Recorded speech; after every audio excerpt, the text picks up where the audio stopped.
الحمد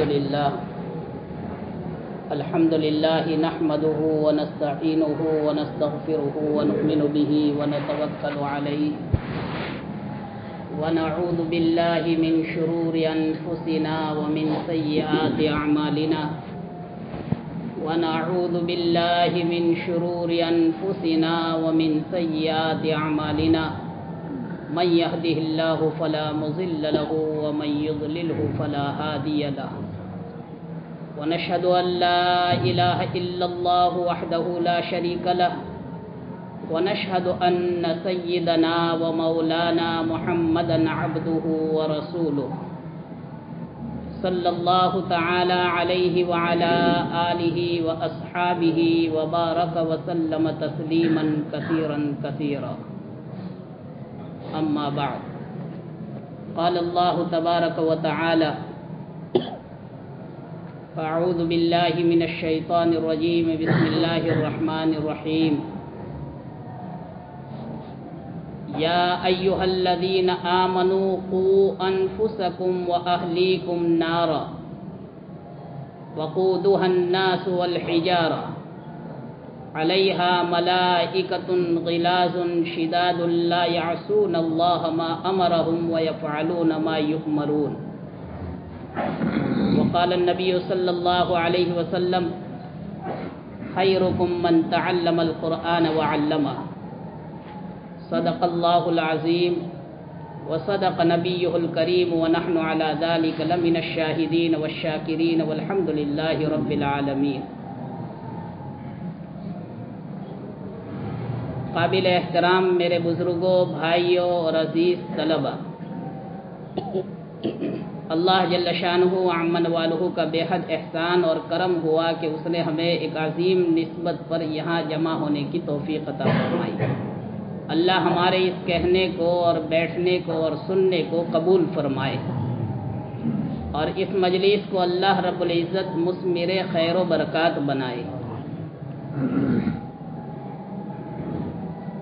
آپ حضرات جانتے ہیں کہ لمبے عرصے سے ایک وبائی بیماری پورے عالم میں چل رہی ہے، جس کی وجہ سے دین کے تمام شعبوں میں جیسا کام ہونا چاہیے ویسا نہیں ہو پا رہا ہے. یہ اللہ رب العزت کی ناراضگی کی علامت ہے اور ہمارے بدعمالیوں کا نتیجہ ہے. اللہ اس سے ہم کو توبہ کرنے کی توفیق عطا فرمائے. اللہ اپنے غضب کو دور فرمائے، ٹھنڈا فرما دے اور اپنی خصوصی رحمت متوجہ فرما کر دین کے تمام شعبوں کو اللہ عافیت کے ساتھ جاری اور ساری فرمائے. دنیاوی نقصانات ہوتے رہتے ہیں، فسادات ہوتے ہیں، حالات آتے ہیں، زلزلے آتے ہیں، نقصانات ہوتے رہتے ہیں، لیکن ظاہر میں دنیاوی نقصانات ہوتے ہیں. دین کا اتنا عظیم نقصان ہوتے ہوئے کسی نے آج تک دیکھا نہیں ہے جو آج دین کا عظیم نقصان ہوتے ہوئے تمام شعبوں پر نظر کرتے ہوئے نظر آ رہا ہے. اللہ ہی ہمارا والی ہے، اللہ ہی ہمارا کفیل ہے. اللہ اپنی قدرت سے، اللہ اپنی رحمت سے، اپنے کرم سے اس نقصان کی تلافی فرما دے اور ذریعے کے طور پر ہم سب کو استعمال فرما دے. اللہ کی طرف رجوع کرنے کی بہت ضرورت ہے. میرے بھائیوں اور بزرگوں، پچھلی مرتبہ دو تین مرتبہ تمام مدارس گجرات کے اعتبار سے بھی جمع ہوئے اور ہمارے علاقے کے اعتبار سے بھی 12-13 ادارے کے ذمہ داران 2-3 مجلسوں میں بیٹھ کر سر جوڑ کر جو سوچتے رہے، مشورہ کرتے رہے اور فکر کرتے رہے، اس میں یہ مذاکرے میں بات آتی رہی کہ طلبہ ہم سے بہت دور ہے، خدا جانے یہ کس حالت میں ہوں گے، کتابوں سے ان کی نسبت باقی ہوگی یا نہیں ہوگی، یا اپنے گھریلو مجبوری کی وجہ سے دنیا کے حوالے تو نہیں ہو چکے، ان کی خبر گیری ہونی چاہیے. اللہ کے رسول صلی اللہ علیہ وسلم کا معمول تھا کہ اپنے ماتحتوں کے بارے میں خبر گیری فرماتے تھے. کان رسول اللہ صلی اللہ علیہ وسلم یتفقد اصحابہ ویسأل الناس عما فی الناس، احوال معلوم فرماتے تھے. اچھی حالت دیکھتے تھے یحسن الحسن یقوی، اچھی حالت دیتے تھے تو اس پر جمع رہنے کی آپ تلقین فرماتے تھے۔ وَيُقَبِّحُ الْقَبِيحَ يُوَجِّهِهِ، اگر بری چیز دیکھتے تھے اور ناراضگی والی بات آپ محسوس فرماتے تھے تو اس سے باز رہنے کی بھی تلقین فرماتے تھے۔ اس لیے ہمارے ذمہ داران حضرات کے درمیان میں بھی یہ بات ہوئی کہ بھائی طلباء سے جوڑ ہمارا باقی رہنا چاہیے جس طرح بھی ممکن ہو۔ اب تھوڑے حالات سدھر رہے ہیں، اب حالات اچھے بنتے جا رہے ہیں، اللہ رب العزت سے دعا کرتے ہیں کہ اللہ مکمل طور پر حالات کو استوار فرمائے اور ہموار فرما دے کہ یہ ہمارے طلباء کو ہم یہاں پر جوڑے ہوئے ہیں، اللہ کرے کہ ہر ادارے کے اندر جوڑ کر ان کے سامنے دینی باتیں کہی جائے اور علم کے ہر باب کو ان کے سامنے رکھ کر سمجھایا جائے اور ان کے سینوں میں اتارنے کی فکر کی جائے۔ میرے بزرگوں اور بھائیوں، میں نے جو آیت کریمہ آپ حضرات کے سامنے تلاوت کی ہے اس میں ہر ایک کو یہ کہا جا رہا ہے اے ایمان والو اپنے آپ کو اور اپنے گھر والوں کو آگ سے بچاؤ، جہنم کی آگ، جس آگ کے ایندھن لکڑیاں اور کوئلے نہیں ہوں گے، جس آگ کے ایندھن انسان اور پتھر ہوں گے، اس آگ پر فرشتے مسلط ہے جو سخت مزاج کے ہیں، سخت تند خو ہے،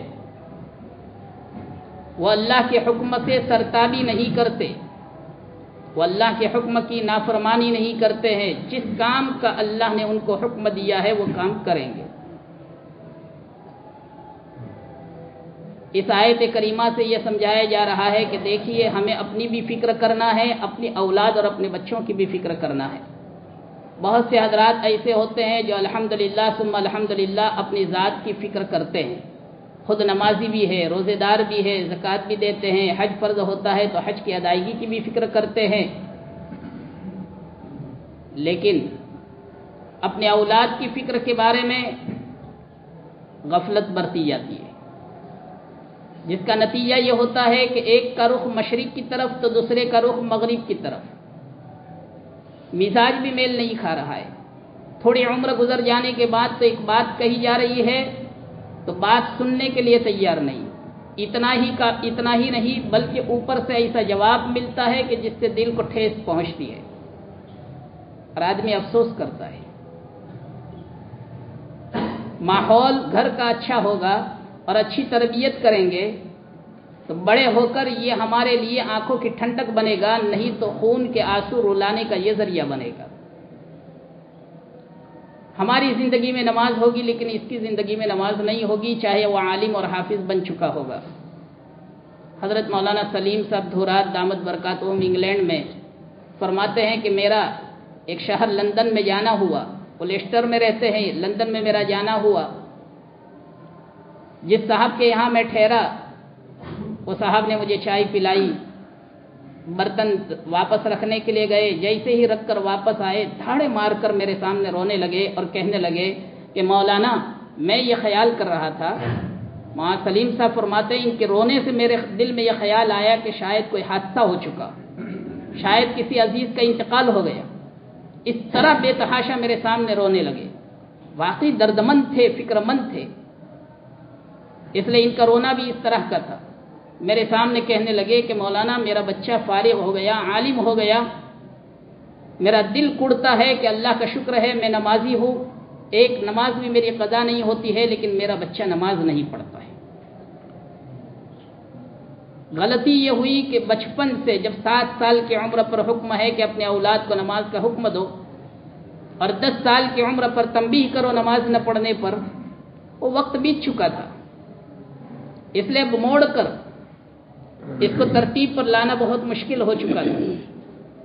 حضرت مفتی سعید احمد صاحب نور اللہ مرقدہ بھی فرماتے تھے کہ یورپ والے بھی اپنے اولاد کے سلسلے میں بڑے فکر مند ہیں، وہاں ایک لفظ استعمال کیا جاتا ہے انگریزی میں کہ ٹین ایئر،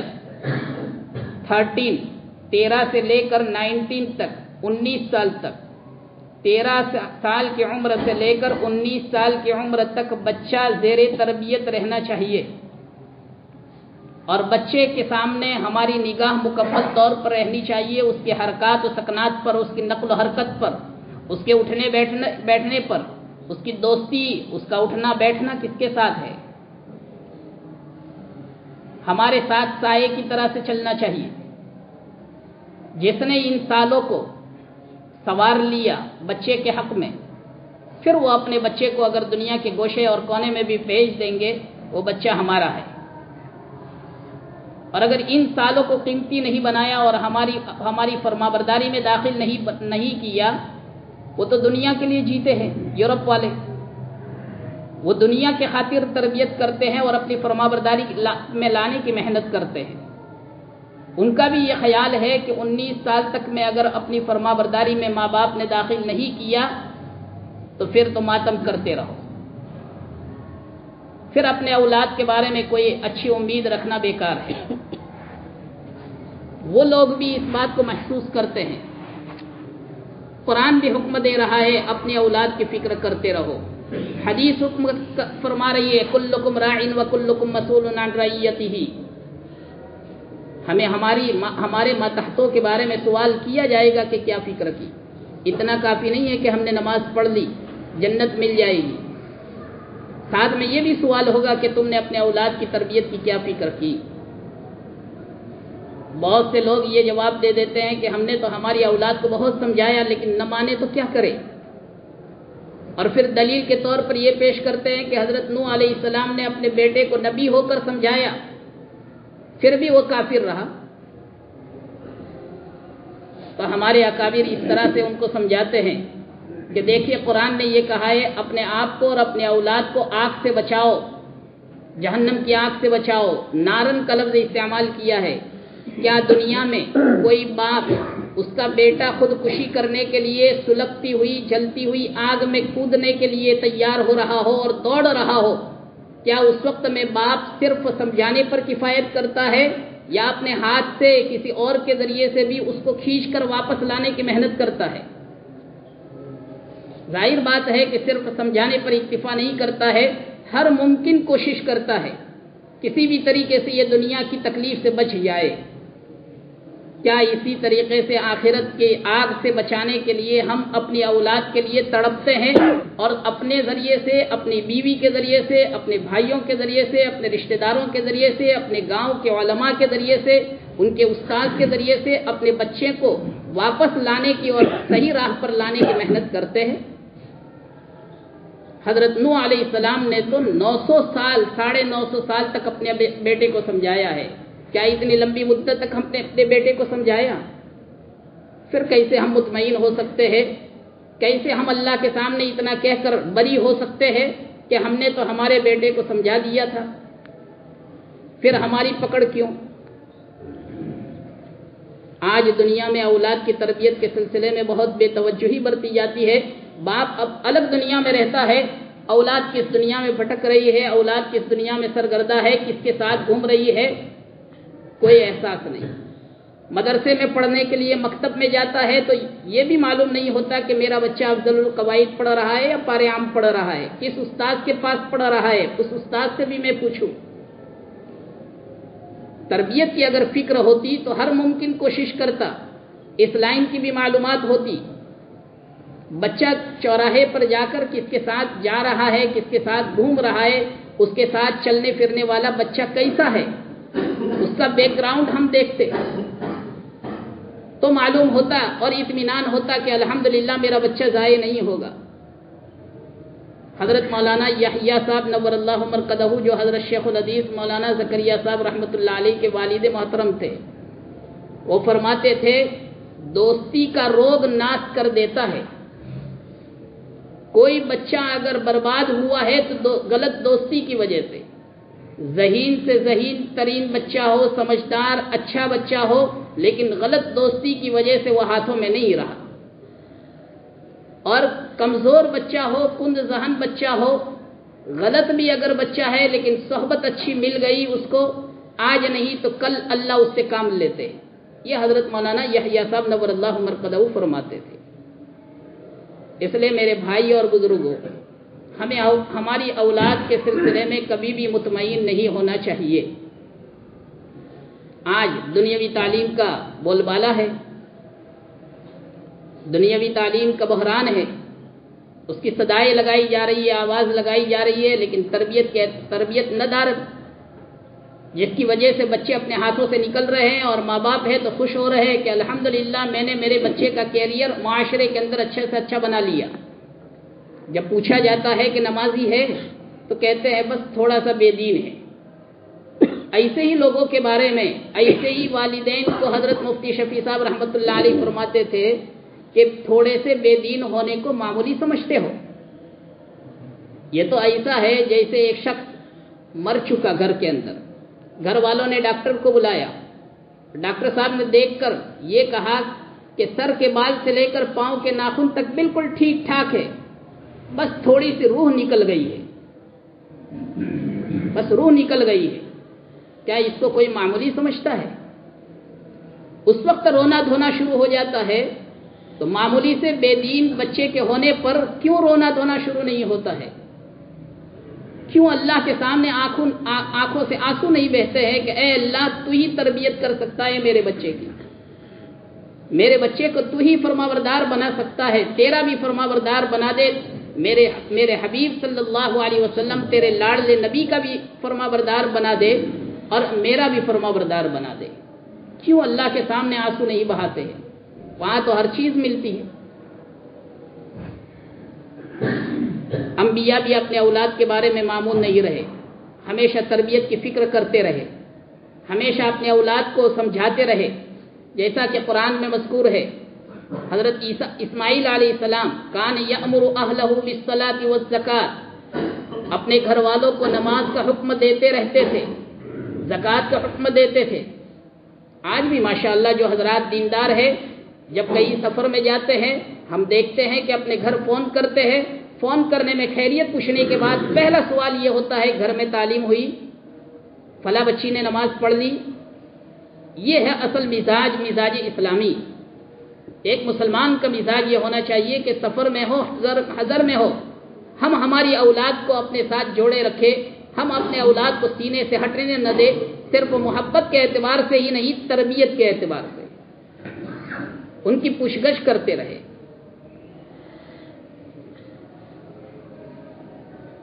اس طرح سے حضرت یعقوب علیہ السلام دنیا سے رخصت ہو رہے، اپنے بیٹوں کو جمع کیا اور بیٹوں کو جمع کر کے آپ تربیت فرما رہے اور فکر ہے اپنے اولاد کے بارے میں، ما تعبدون من بعدی، میرے بعد تم کس کی عبادت کرو گے؟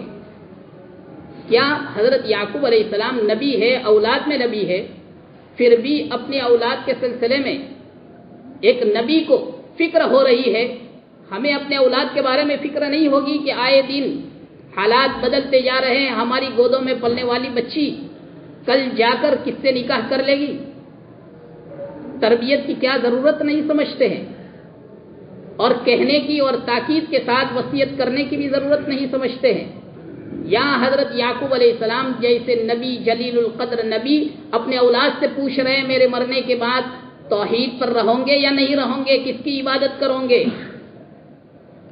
حضرت مولانا علی میاں صاحب ندوی نور اللہ مرقدہ فرماتے تھے، اس لیے کہ پوری دنیا کا سفر کرتے تھے، حالات کو قریب سے دیکھتے تھے، حضرت فرماتے تھے ایمان سوز ماحول پوری دنیا میں چل پڑا ہے، میرا جی چاہتا ہے کہ ہر چوراہے پر بورڈ لگاؤ اور اس میں حضرت یعقوب علیہ السلام کے یہ جملہ ما تعبدون من بعد مسلمانوں کے چوراہوں پر لگواؤ، تاکہ ہر ایک کے سامنے ذہن میں رہے کہ ایک نبی جیسا نبی اپنے اولاد کے بارے میں مطمئن نہیں ہوا ہے، اپنے اولاد کی تربیت فرما رہے دنیا سے رخصت ہوتے ہوئے بھی، تو پھر ہما شما کو کتنی فکر کرنی چاہیے۔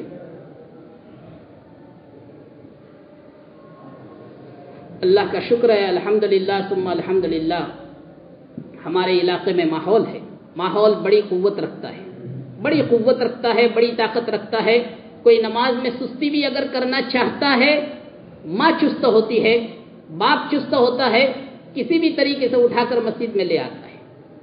یہ اللہ کا کروڑ احسان ہے کہ ماحول کی طاقت سے، ماحول کی قوت سے ہمارے لیے نماز پڑھنا آسان ہے، ماحول کی طاقت سے، ماحول کی قوت سے آج قرآن کریم کی تلاوت کرنا آسان ہے، ذکر کرنا آسان ہے، اور اس میں بھی اللہ کا شکر ہے آپ کا گاؤں ماشاءاللہ. میں تو ہمیشہ ساتھیوں کے سامنے کہتا ہوں اللہ تعالیٰ بھاگل کو نظر بد سے بچائے. اللہ نے جو خون کے اندر پڑھنے پڑھانے کا مزاج رکھا ہے اللہ تعالیٰ قیامت تک اس کو جاری اور ساری رکھے. اللہ قیامت تک جاری اور ساری رکھے. اور اس میں ساتھ میں یہ بھی کہتا ہوں کہ مردوں سے زیادہ قابل مبارکباد ہے یہاں کی عورتیں. ماں اگر ساتھ نہ دے تو باپ کچھ نہیں کر سکتا. حضرت حکیم علیہ السلام قاری محمد طیب صاحب نور اللہ مرقدہ فرماتے تھے بیوی اگر ٹھان لے کہ میرے شرابی شوہر کو مجھے نمازی بنانا ہے وہ نمازی بنا کر رہے گی اور میاں کو نماز پڑھنی ہوگی. اللہ میاں کے لیے نہ صحیح بیوی کے لیے بھی پڑھے گا. اللہ نے عجیب صلاحیت دی ہے. وہ جس رخ پر چاہے موڑ لیتی. وہ دیندار ہے تو دینداری کے رخ پر پورے خاندان کو موڑ لے گی.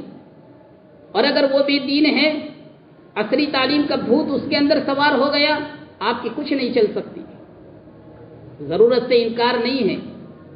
ضرورت سے انکار نہیں ہے لیکن اس کے ساتھ جو لوازمات ہے کہ وہاں کے ماحول جو آدمی کو انگریز بنا دیتا ہے اس سے اس کی فکر ضرور ہوتی ہے. اللہ کا شکر ہے اللہ تعالیٰ اس ماحول کو ہمیشہ اور سدا باقی رکھے. سدا باقی رکھے. پچھلے سال یا اس سے اگلے سال ایک بچے نے پڑھنے سے منع کر دیا. جیسے ہی اس کی والدہ کو یہاں پتہ چلا اس کی والدہ بے ہوش ہو گئی. اس کا مطلب کیا؟ اس چیز کو کتنا دل پر لیا ماں نے. اللہ ایسا مزاج ہر عورت کو عطا فرمائے. اللہ ایسا مزاج ہر عورت کو عطا فرمائے. یہ ہے ہماری جنت کی حوریں. حضرت تھانوی نور اللہ مرقدہ فرمایا کرتے تھے کہ ہندوستان کی عورتیں حوریں ہیں قدر کرو. اور پھر ہمارے علاقے کی حضرت مفتی سعید احمد صاحب نور اللہ مرقدہ فرماتے تھے ہماری مومن عورتیں دنیا کی ساری عورتوں سے نرالی ہیں. شوہر کی وفادار، عورتوں کی تربیت کے اعتبار سے فکر مند، شوہر کی وفادار عورت اور اپنے اولاد کے اعتبار سے فکر مند. ہم تو اپنے کاروبار میں مشغول ہوتے ہیں. کوئی والد ہوتا ہے کہ جو والد شریک ہوتا ہے ماں کی تربیت میں. بہت کم ایسے ہوتے ہیں ورنہ تو ہم اپنے ہی دھندوں میں اور کاروبار میں مگن ہوتے ہیں. اپنے اولاد کی فکر نہیں ہوتی ہے. یہ تو ماں کی تربیت کے بلبوتے پر بچہ نکل پڑتا ہے اور وہی اصل تو بنتا ہے. حضرت مولانا محمد عمر صاحب نور اللہ مرقدہ کی ماں نے ہی تربیت کی تھی. قربانی ماں نے ہی دی تھی. والد کا تو بچپن میں انتقال ہو گیا تھا. یتیمی میں پرورش ہوئی ہے اور پڑھنے کے اعتبار سے قربانی بھی دی. پورا خاندان منع کر رہا ہے کہ ضرورت ہے. اس کے والد کا انتقال ہو چکا ہے. بمبئی میں اسکول کے اعتبار سے پڑھنے میں بچہ آگے ہے. آگے جا کر کچھ سہارا بنے گا. لیکن ماں کا جذبہ تھا. ماں کا جذبہ تھا. گرمی کے موسم میں بمبئی سے لوگ آتے ہیں. اس طرح سے حضرت مولانا کی والدہ لے کر آئی تھی اور سوچا کہ قرآن تھوڑا سا کچا ہے. قرآن جیسا پختہ ہونا چاہیے ناظرہ کے اعتبار سے نہیں ہے. چلو یہاں کی تعلیم اچھی ہے گاؤں میں. مولانا کے پاس بٹھائے تو حضرت مولانا عبدالحفیظ صاحب کھورجا کے تھے. ان کے پاس بٹھائے. ان کی نظر لگ گئی. اچھی نظر بھی نظر لگتی ہے. حضرت مولانا اکثر فرماتے تھے کہ اندھوں میں کانا راجا. شہر کا بچہ جو ہوتا ہے وہ چرب زبان ہوتا ہے. میں تھوڑا بولنے میں آگے تھا. حضرت مولانا کی نظر مجھ پر جم گئی. عربی دوم تک مجھے پڑھایا گاؤں میں اور اس کے بعد دارالعلوم دیوبند میں داخلہ کروایا. اس لیے میرے بھائی اور بزرگوں ہمیں تربیت کرنے کی ضرورت ہے. چھوٹی چھوٹی چیزوں پر بھی تربیت کرنے کی ضرورت پیش آتی ہے. حضرت شیخ الحدیث مولانا زکریا صاحب نور اللہ مرقدہ فرماتے ہیں میرے والد نے ایک مرتبہ کہا زکریا تکیہ لاؤ. میں نے صرف اتنا کہہ دیا کہ میرا تکیہ. فوراً بلایا اور اس کے بعد تھپڑ مارا. ابھی سے میری ملکیت کا مالک بن چکا ہے. ابھی سے میری جائیداد پر قبضہ. کیا بولنا چاہیے بولنا سکھایا جا رہا ہے. جیسا کہ اللہ کے رسول صلی اللہ علیہ وسلم اپنے صحابہ کرام کی تربیت فرماتے تھے. حضرت ام سلمہ رضی اللہ تعالیٰ عنہا کے بیٹے عمر بن ابو سلمہ پہلے شوہر کے بیٹے ہیں. اللہ کے رسول صلی اللہ علیہ وسلم کے نکاح میں جب آئے حضرت ام سلمہ رضی اللہ تعالیٰ عنہا تو یہ عمر نام کے بیٹے کو لے کر آئی جو آپ کے ربیب بنے, آپ کی زیر پرورش رہے. ایک مرتبہ آپ کے ساتھ کھانا کھا رہے ہیں، کھانے میں آدمی کو چاہیے کہ ہاتھ ادھر ادھر نہ لے جائے، اپنے قریب سے کھائے۔ وہ فرماتے ہیں میرا ہاتھ ادھر ادھر گھوم رہا تھا تو آپ نے فرمایا اے لڑکے بسم اللہ کہو، داہنے ہاتھ سے کھاؤ اور اپنی طرف سے کھاؤ۔ یہ آپ نے تربیت فرمائی۔ ایسی ایک اور حدیث حضرت عکراش رضی اللہ تعالیٰ عنہ کی بھی آتی ہے کہ مجھے بھی آپ نے اس طرح سے فرمایا تو میں نے اپنی ہی طرف سے کھانا شروع کیا۔ کھانے سے فارغ ہونے کے بعد کھجور کا ایک تھال لایا گیا جس میں مختلف قسم کی کھجوریں تھیں، تو بھی میں نے آپ کی تعلیم کی وجہ سے اپنی ہی طرف سے کھانا شروع کیا۔ آپ نے فرمایا جب مختلف قسم کی کھجوریں ہو تو کسی اور جگہ پر بھی ہاتھ ڈالا جا سکتا ہے۔ یہ تربیت ہو رہی ہے۔ میرے بھائیوں اور بزرگوں، اللہ کا شکر ہے الحمدللہ تربیت فرما رہے ہیں، لیکن تربیت کے سلسلے میں ہمیں مطمئن نہیں ہونا چاہیے۔ نماز کے وقت میں نماز کا حکم، نماز کے وقت میں نماز کا حکم، قرآن کی تلاوت کے موقع پر قرآن کی تلاوت کا حکم۔ ہمارے ایک ساتھی تھے پڑھنے والے میتا کے، اللہ تعالیٰ ان کی مغفرت فرمائے، ابھی لاک ڈاؤن میں ہی بمبئی میں ان کا انتقال ہو گیا۔ وہ فرماتے تھے کہ میری والدہ، ہم پڑھتے تھے کاکوسی میں، تو اس وقت میں ہمیں آ کر بتلاتے تھے سنیچر کے دن کہ آج میری ماں نے چوراہے کے بیچ میں مجھے مرغا بنایا تھا، صرف نماز چھوٹنے پر۔ بچوں سے معلوم کرتی تھی اور پھر لے کر جاتی تھی اور چوراہے پر مرغا بناتی۔ ان کے والد نہیں تھے، والد کا انتقال ہو چکا تھا۔ ماں نے اسی تربیت کی، الحمدللہ فارغ ہونے کے بعد سے لے کر آج تک مرغا گرین کے اندر انہوں نے امامت کروائی اور پڑھتے پڑھاتے اللہ کو پیارے ہو گئے۔ جب تربیت ہوتی ہے تو یہ آنکھوں کی ٹھنڈک بن کر کچھ کر کے دنیا سے آدمی رخصت ہوتا ہے۔ حضرت مولانا محمد عمر صاحب نور اللہ مرقدہ کی تربیت کی ماں نے تو بیٹا کہاں سے کہاں نکل گیا۔ اس لیے ہم بھی انشاءاللہ اس طرح کی فکر کریں گے۔ اللہ تعالی ہماری بچوں کی تربیت فرمائے، دعا بھی کرتے رہیں گے۔ ہم کیا تربیت کر سکتے ہیں؟ دعا یہ کریں گے کہ اللہ ان کی رہبری فرما اور اپنی شان ربوبیت سے ان کی تربیت فرما۔ بچے ہونہار ہے ماشاءاللہ، یہ بڑے قیمتی ہے اللہ کی نظر میں، اللہ کے رسول صلی اللہ علیہ وسلم کی نظر میں، اس لیے کہ ان کی زندگی طالب علمانہ گزر رہی ہے۔ اگر آج دنیا سے اگر کوئی رخصت بھی ہو جائے تو وہ شہادت کی موت ہے۔ ہمارے یہاں پڑھتے ہوئے ایک بچہ مشکات کے اندر چھٹیوں میں ہی دنیا سے رخصت ہوا تھا 4-5 سال پہلے، چند سال پہلے۔ اس نے موت سے پہلے قلم سے لکھا جنت جنت جنت اور فوراً کلمہ پڑھا، دنیا سے رخصت ہو گیا۔ یہ جانے والے جنتی ہے۔ امام ابو یوسف رحمۃ اللہ علیہ، امام ابو یوسف رحمۃ اللہ علیہ جن کے بارے میں اس وقت کچھ لوگ اعتراض کرتے تھے کہ یہ تو بادشاہوں کے پاس بیٹھنے والے لوگوں میں سے ہے۔ حضرت معروف کرکی رحمۃ اللہ علیہ ان کے جنازے میں شریک نہیں ہو سکے تو صدمہ محسوس کرتے تھے، افسوس ظاہر فرماتے تھے۔ لوگوں نے کہا کہ امام ابو یوسف تو بادشاہوں کے پاس بیٹھنے والے آدمی تھے، آپ کیوں اتنا افسوس فرماتے ہیں؟ تو انہوں نے کہا میں نے آج رات کو خواب میں دیکھا، میں نے ایک بہت بڑا محل دیکھا جنت کے اندر۔ میں نے پوچھا یہ کس کا؟ تو بتایا گیا کہ یہ امام ابو یوسف کا ہے۔ میں نے پوچھا کہ یہ کس بنیاد پر؟ تو کہا یہ لوگوں کو پڑھتے پڑھاتے تھے، یہ پڑھتے پڑھاتے تھے اور پڑھتے پڑھانے کی وجہ سے جو تکلیفیں آتی تھی پڑھنے پڑھانے کی وجہ سے اس پر صبر کرتے تھے۔ حالات تو آتے ہیں، آج بہت سے بیچارے ایسے گھرانے کے بچے ہوتے ہیں کہ جن کے ماں باپ کے اوپر کیا گزر رہی ہوگی وہ وہی جانتے ہیں، کیا قربانی دے رہے ہیں۔ یہ گھاٹی ہے۔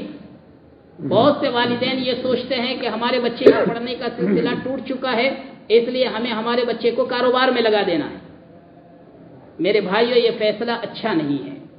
آپ کسی بڑے سے مشورہ لیجئے، واقعی ضرورت ہے، کوئی حرج نہیں، کوئی گناہ کی بات نہیں، لیکن ہمیں مشورہ لینا چاہیے۔ حضرت مولانا محمد عمر صاحب نور اللہ مرقدہ نے اپنے بیٹوں کے بارے میں حضرت جی سے مشورہ لیا۔ مولانا یونس صاحب زبانی بھی فرماتے ہیں اور بکھرے موتی میں بھی لکھ چکے ہیں کہ میرے والد نے حضرت جی سے مشورہ لیا کہ میرے بیٹے پڑھتے نہیں ہیں، جیسا پڑھنا چاہیے پڑھتے نہیں ہیں محنت سے، میں کیا کروں؟ ان کو اٹھا دوں، پڑھنا چھڑوا دوں؟ تو حضرت جی رحمت اللہ علیہ نے مشورہ دیا، اپنی ذات سے بھی فیصلہ کر سکتے تھے لیکن ہمیشہ اپنے آپ کو تابع رکھا۔ حضرت جی رحمت اللہ علیہ نے فرمایا پڑھاؤ، نام کا بھی عالم بناؤ، اس کی برکتیں آپ بھی دیکھیں گے، اپنی اولاد بھی دیکھے گی نسلوں میں۔ پڑھاؤ، اس کی برکتوں سے انشاءاللہ آپ بھی محروم نہیں اور اولاد اور نسلیں بھی محروم نہیں ہیں۔ میرے بھائیو، گھاٹیاں آتی ہے، پڑھنے کے زمانے میں بھی آتی ہے، پڑھانے کے زمانے میں بھی آتی ہے۔ حضرت مفتی سعید احمد صاحب نور اللہ مرقدہ فرماتے تھے فلقتحم العقبہ، گھاٹیاں آتی ہے۔ جموں کشمیر جب جاتے ہیں، حضرت فرماتے تھے کہ کشمیر کو دنیا کے لوگ جنت کہتے ہیں۔ وہ خوشنما باغات کب نظر آتے ہیں؟ پہلے گھاٹیاں پار کرنی پڑتی ہے، وہ گھاٹیاں پار کر کے جاتے ہیں تو لہلہاتے باغات نظر آتے ہیں۔ تو پڑھنے کے زمانے میں بھی گھاٹیاں آتی ہے۔ جیسے حضرت مولانا عمر صاحب رحمۃ اللہ علیہ پڑھ رہے تھے، گھاٹی آئی کہ سارے رشتہ دار منع کر رہے کہ گھر میں ضرورت ہے، گھر میں ضرورت ہے، والد کا انتقال ہو چکا ہے، کمانے والے نہیں ہیں اور تم پڑھنے کے لیے بھیج رہے ہو، تو کیا اللہ نے محروم رکھا؟ گھاٹی آئی، پریشانیاں آئی کہ 10 بائی 10 کے روم کے اندر 3 بھائی کی فیملیاں رہتی تھی، وہاں تک حالات رہے ہیں۔ لیکن اللہ تعالیٰ نے دین کی برکت سے ایسے حالات کو دور فرمایا ہے، ایسے حالات کو دور فرمایا ہے کہ آج الحمدللہ حضرت کی اولاد اور اولاد کی اولاد خوشحالی کے ساتھ زندگی گزار رہی۔ اور یہی حال حضرت مفتی سعید احمد صاحب نور اللہ مرقدہ فرماتے تھے کہ گھاٹیاں مجھ پر بھی آئی کہ مہینے میں کئی مرتبہ مجھے چائے نصیب نہیں ہوتی تھی، پان نصیب نہیں ہوتا تھا۔ گھاٹیاں آئی، لیکن یہ آزمائش کی گھاٹیاں ہوتی ہے، ہم پورے اترتے ہیں یا نہیں اترتے ہیں۔ حضرت مفتی احمد صاحب خان پوری دامت برکاتہم فرماتے ہیں من المؤمنین رجال صدقوا ما عاهدوا اللہ علیہ فمنهم من قضى نحبه ومنهم من ينتظر۔ یہ آیت کریمہ تلاوت کر کے فرماتے ہیں کہ یہ پڑھنے والے بچے اور ان کے والدین گویا اللہ سے یہ ارادہ کرتے ہیں اور عہد کرتے ہیں کہ اب میں نے اپنے بچے کو بھیجا ہے، مجھے اخیر انجام تک پہنچنا ہے، جنت تک۔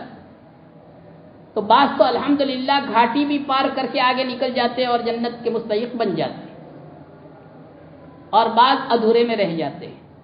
بچہ ہوتا ہے گھاٹی سے بھاگ جاتا ہے، کبھی گھاٹی پڑھنے کی گھاٹی آتی ہے، بوجھ پڑتا ہے حفظ قرآن کرتے ہوئے، کوئی درجہ ایسا آ جاتا ہے مشکل، تو اس گھاٹی کو پار کر نہیں پاتا ہے اور چھوڑ دیتا ہے۔ حضرت یہ بھی فرماتے ہیں کہ دیکھیے اس راہ کے اندر گھاٹیاں ہر لائن کی آتی ہے، خوف اور ڈر کی بھی آتی ہے، طعنے کی بھی آتی ہے، طعن تشنی کی بھی آتی ہے، الزامات کی بھی آتی ہے۔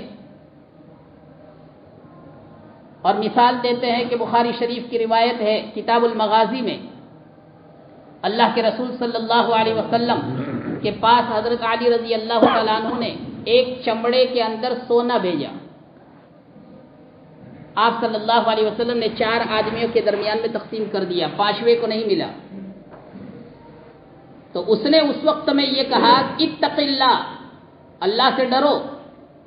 کس کو کہا جا رہا ہے؟ اللہ کے نبی صلی اللہ علیہ وسلم کو کہا جا رہا ہے، یعنی ناانصافی تم کر رہے ہو۔ اللہ کے رسول صلی اللہ علیہ وسلم نے فرمایا کیا اللہ کا نبی نہیں ڈرے گا؟ اللہ کا نبی انصاف نہیں کرے گا؟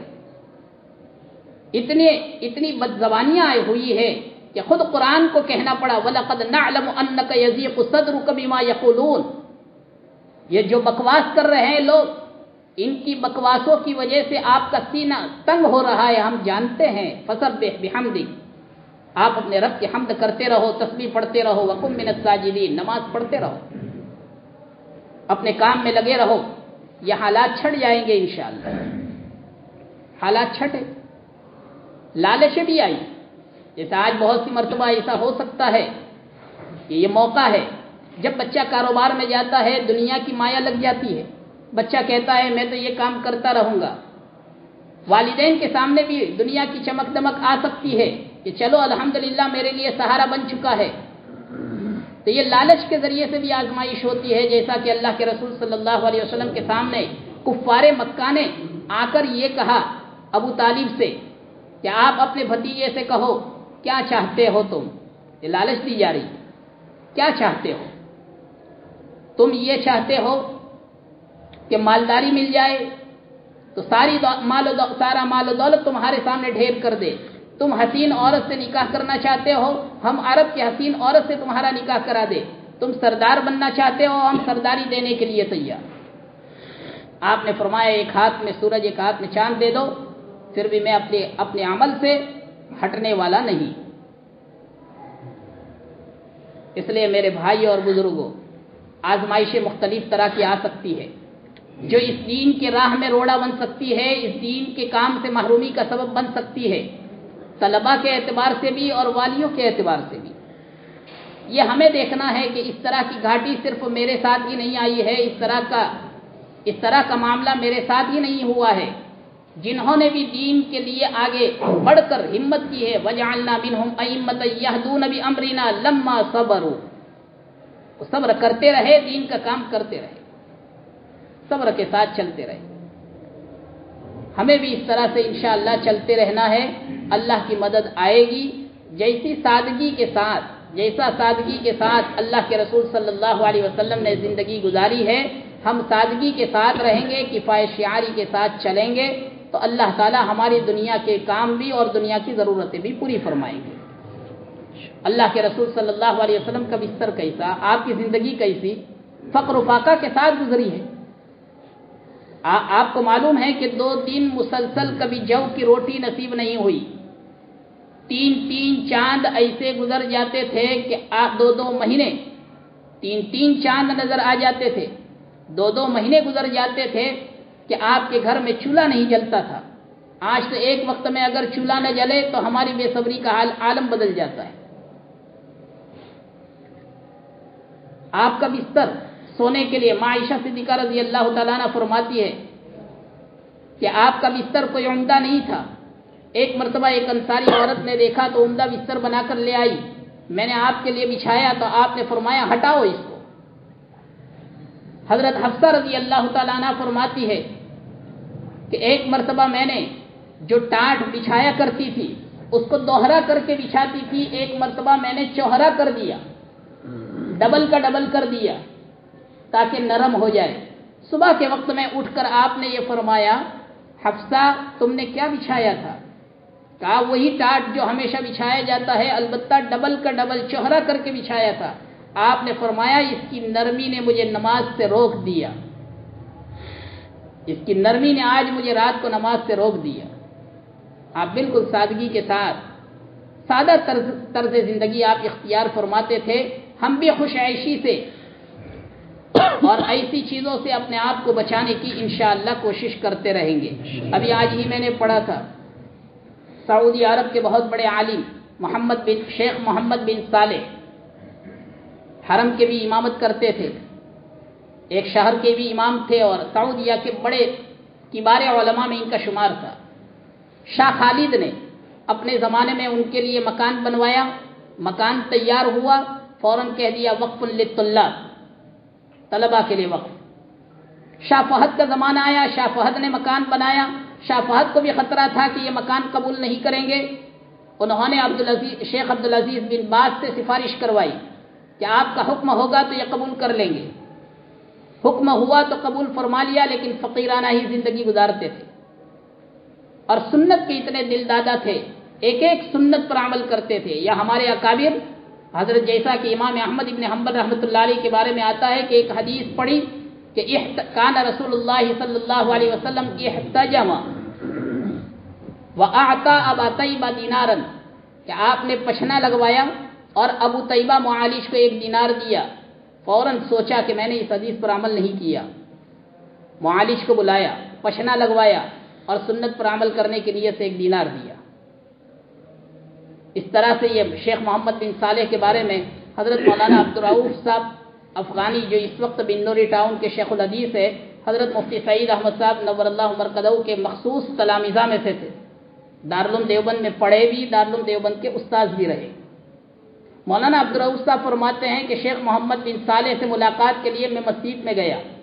مسجد سے جب نکلے تو پاؤں میں جوتے نہیں, پیچھے طلبہ بھی جا رہے. مجھے بڑا تعجب ہوا کہ پاؤں میں جوتے نہیں ہیں, ایک کچی زمین بھی ہے, پکی سڑک پر بھی تھوڑی دیر کے لیے چل رہے ہیں.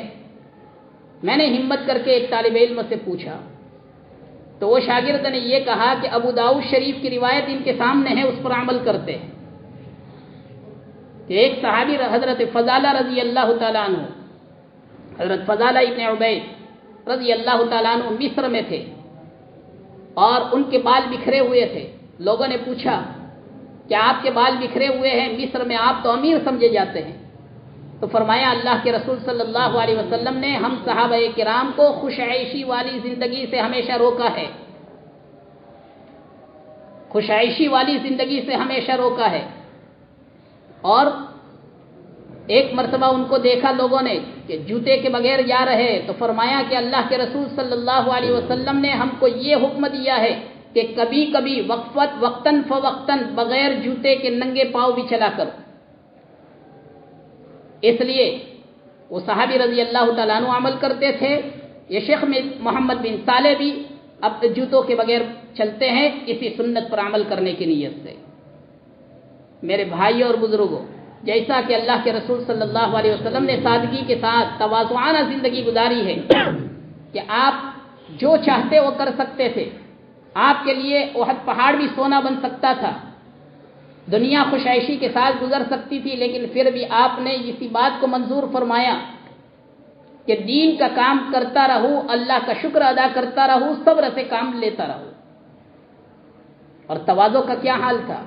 کام چوری نہیں تھی، جیسے آج ہمارے طلبہ اگر پڑھتے ہیں، گھر کا کوئی کام بتاتے ہیں تو کام سے جی چراتے ہیں۔ اللہ کے رسول صلی اللہ علیہ وسلم کی تواضع پر قربان جائیے۔ ایک سفر کے اندر جانور کو ذبح کرنے کا موقع آیا تو ایک صحابی رضی اللہ تعالیٰ عنہ نے فرمایا کہ میں ذبح کروں گا، دوسرے صحابی رضی اللہ تعالیٰ عنہ نے فرمایا میں چمڑا اتاروں گا، اللہ کے رسول صلی اللہ علیہ وسلم نے فرمایا میں لکڑیاں جمع کروں گا۔ صحابہ کرام نے فرمایا یہ کام تو ہم کر لیں گے۔ آپ نے کیا جواب دیا؟ مجھے معلوم ہے کہ میرے صحابہ خوشی کے ساتھ کریں گے، لیکن میں لوگوں میں ممتاز بن کر رہنا پسند نہیں کرتا۔ آج تو ذرا سا علم آ جاتا ہے، تھیلی اپنے ہاتھ میں نہیں لے سکتے۔ ماں باپ اگر گھر کا کچھ کام بتائے تو کام کرنے میں ہم کو عار ہوتی ہے۔ آج ایسے واقعات بھی ہمارے سامنے آئے۔ ایک والد نے مجھے خود بتایا کہ میرے بچے کو میں نے یہ کہا کہ ہمارے گھر کی حیثیت اچھی نہیں ہے، اس لیے ذرا میں دکان چھوٹی سی کر کے دیتا ہوں گھر کے اندر، تو یہ چلا، گھر سے بھاگ گیا، گھر سے بھاگ گیا۔ والد بھی اس سے ناراض ہو گئے اور آج تک ابھی تک اس کے والد کے پاس نہیں پہنچا، اس کے ماموں کے گھر ہی رہ رہا، یہ عار محسوس کرتے۔ حضرت عمر فاروق رضی اللہ تعالیٰ عنہ ہمیشہ اپنی فکر کرتے تھے، امیر المؤمنین ہے وقت کے، اور پانی کا مشکیزہ اٹھا کر لے کر آ رہے ہیں۔ لوگوں نے پوچھا کہ امیر المؤمنین یہ آپ نے کیوں ایسا کیا؟ تو کہا بڑے بڑے سردار مجھ سے ملنے کے لیے آئے تھے تو میرے اندر بڑائی آ گئی تھی، میں نے اپنے آپ کو بڑا سمجھ لیا تھا، اس لیے میں اس کا علاج کر رہا ہوں۔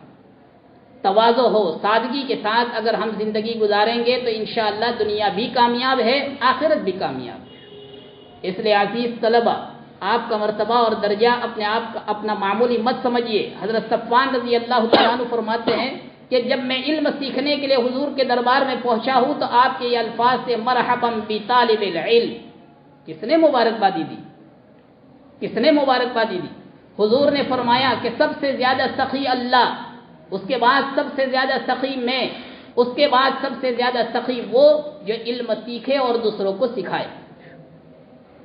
حضرت ابو موسیٰ اشعری رضی اللہ تعالیٰ عنہ فرماتے ہیں قیامت کے دن اللہ فرمائیں گے اے علم والو الگ ہو جاؤ، علیحدہ ہو جاؤ، اور پھر اللہ فرمائیں گے خطاب کر کے میں نے تمہارے سینے میں علم بھرا تھا اس لیے نہیں کہ میں تم کو عذاب دوں، میں نے تمہارے سینے میں علم بھرا تھا اس لیے کہ میں تمہاری مغفرت کروں، اے اہل علم میں نے تم کو معاف کر دیا۔ کتنا بڑا اعزاز ہے، کتنا بڑا اعزاز۔ مسجد میں تشریف لائے، ایک طرف لوگ ذکر کر رہے ہیں، ایک طرف لوگ علم کی مجلس قائم کیے ہوئے ہیں، آپ وہیں پر بیٹھ گئے اور آپ نے فرمایا انما بعثت معلما۔ کبھی تو ابو ذر سے فرمایا ہے ابو ذر صبح کرو اس حالت میں کہ کتاب اللہ کے قرآن کی ایک آیت سیکھ لو 100 رکعت پڑھنے سے افضل، علم کا ایک باب سیکھ لو اے ابو ذر 1000 رکعت پڑھنے سے افضل۔ کبھی تو آپ نے یہ فرمایا میرے جانشینوں پر اللہ کی رحمت، میرے جانشینوں پر اللہ کی رحمت، میرے جانشینوں پر اللہ کی رحمت۔ پوچھا گیا کون آپ کے جانشین؟ تو آپ نے فرمایا جو علم سیکھے اور دوسروں کو سکھائے۔ اس لیے عزیز طلباء سے بھی گزارش ہے، وقت لمبا ہوتا جا رہا ہے کہ ہم ہمارے وقت کو بالکل ضائع نہ کریں۔ وقت برف کی طرح سے گزر جاتا ہے، جیسے برف بیچنے والا یہ کہہ رہا تھا اے لوگوں میرے اوپر رحم کرو، اے لوگوں میرے اوپر رحم کرو۔ لوگوں نے پوچھا کیوں؟ اس نے کہا میرا سرمایہ ہاتھ سے جا رہا ہے، میرا سرمایہ دنیا کا ہاتھ سے جا رہا ہے، ہمارا آخرت کا سرمایہ ہاتھ سے جا رہا ہے۔ وقت نہایت قیمتی ہے، اس کو قیمتی بنانا چاہیے۔ ایک ایک منٹ کی قیمت ہمیں سمجھنا چاہیے اور اس کو دل میں اتارنا چاہیے کہ ایک منٹ بھی ہماری ضائع نہ ہو۔ جہاں تک ہو سکے ہم اس کو کام میں لائے اور قیمتی سے قیمتی بنائے۔ آج کے اصاغر کل کے انشاءاللہ اکابر ہوں گے۔ اللہ آپ کو اکابر بنائے۔ ہماری بھی دعائیں ہیں، آپ کے والدین کی بھی دعائیں ہیں۔ آپ بھی انشاءاللہ اس طرح کی محنت کریں گے۔ مدرسوں میں ترتیبیں لگ رہی ہے تھوڑی بہت، اب باقاعدہ مدرسے میں تو نہیں بلایا جا سکتا تمام بچوں کو، جن کو بلایا جائے گا ان کو بلایا جائے گا، جن کو نہیں بلایا جائے گا ان کی جب تک نہ بلایا جائے تو ہر ایک کی ہر بستی کے اندر تقریباً جہاں تک پہنچ سکتے ہیں آسانی کے ساتھ وہاں اساتذہ جا کر کچھ نہ کچھ مناسبت قائم رکھنے کی کوشش کر رہے ہیں۔ انشاءاللہ امید کرتے ہیں کہ آپ حضرات اور آپ کے اولیاء سے، والدین سے بھی ہم درخواست کرتے ہیں کہ ہمارا ساتھ دیں گے تاکہ بچہ آپ کے ہاتھوں سے نکل نہ جائے، ضائع نہ ہو جائے، اچھی صحبت میں رہے، اچھے ماحول میں رہے، تاکہ آپ کی تمنائیں اور ارمان اللہ تعالیٰ بار آور فرمائے۔ اللہ تعالیٰ کہنے سننے سے زیادہ عمل کرنے کی توفیق عطا فرمائے۔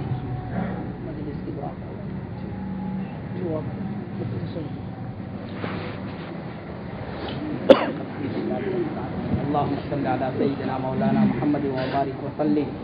ربنا ظلمنا انفسنا وان لم تغفر لنا وترحمنا لنكونن من الخاسرين۔ رب ارحمهما كما ربياني صغيرا، رب ارحمهما كما ربياني صغيرا۔ ربنا هب لنا من ازواجنا وذرياتنا قرة اعين واجعلنا للمتقين اماما۔ رب زدني علما، رب زدني علما، رب زدني علما۔ رب اشرح لي صدري ويسر لي امري واحلل عقدة من لساني يفقهوا قولي۔ ربنا هب لنا من ازواجنا وذرياتنا قرة اعين واجعلنا للمتقين اماما۔ یا ارحم الراحمین، یا ارحم الراحمین، یا ارحم الراحمین۔ اے اللہ ہمارے گناہوں کو معاف فرما، اے اللہ ہماری کوتاہیوں سے درگزر فرما۔ مولا جو کہا گیا مجلس میں، جو سنا گیا مولا، کہنے والا عمل کرنے کا سب سے زیادہ محتاج ہے۔ مولا علم کی حقیقت ہمارے دلوں پر کھول دے، مولا علم کی پیاس ہمارے سینوں میں پیدا فرما دے۔ مولا موت تک عمل کے ساتھ زندگی گزارنے کی توفیق عطا فرما۔ مولا ہم علم کے بھی محتاج ہے، عمل کے بھی محتاج ہے۔ مولا ہمارے دلوں میں تقوی عطا فرما، پرہیزگاری عطا فرما، خشیت عطا فرما، تیری محبت عطا فرما۔ قرآن کے اور حدیث کے نور سے مالا مال فرما، قرآن کریم سے محبت عطا فرما، سنت رسول صلی اللہ علیہ وسلم کی محبت ہمارے رگ و ریشے میں پیوست فرما۔ اے اللہ دین کے مطابق زندگی گزارنے کی توفیق عطا فرما۔ ہماری اولاد کو ہمارے لیے آنکھوں کی ٹھنڈک بنا۔ مولا ہم کچھ نہیں کر سکتے ہیں، کرنے والی ذات تیری ہی ہے۔